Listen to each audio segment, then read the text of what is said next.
সুপ্রিয় জব প্রত্যাশী বন্ধুরা, আসসালামু আলাইকুম। কেমন আছেন আপনারা? আশা করছি অনেক বেশি ভালো আছেন। আপনারা যারা বিসিএস ব্যাংকিং বা প্রাইমারির জন্য আবেদন করছেন, চেষ্টা করে যাচ্ছেন, আপনাদের জন্য আমি খুব একটি গুরুত্বপূর্ণ প্রশ্ন নিয়ে আসছি এবং খুবই কনফিউজিং।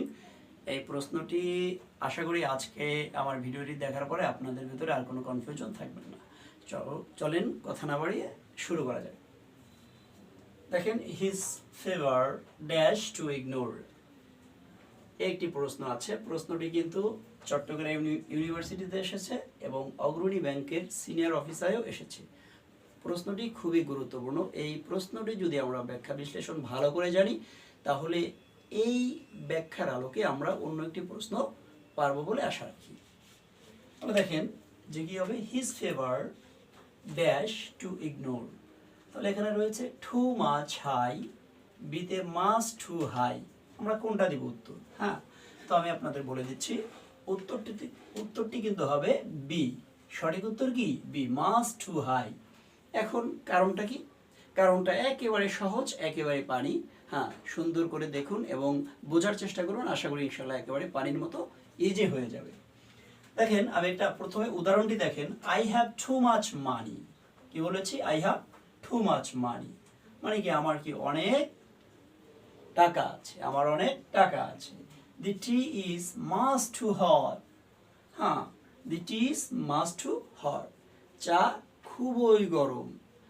ঠিক আছে, তাহলে এর দ্বারা কি বুঝলাম?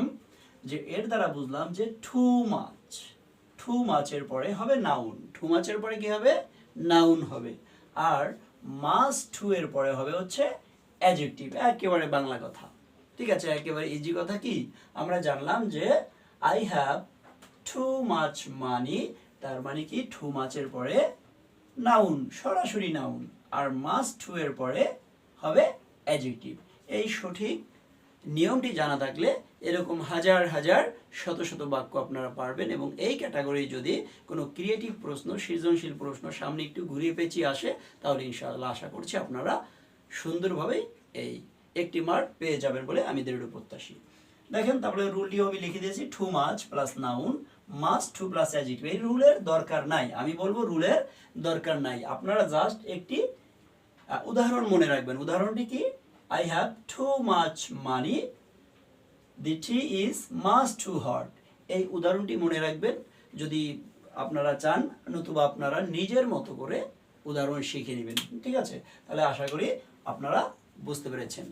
ধন্যবাদ।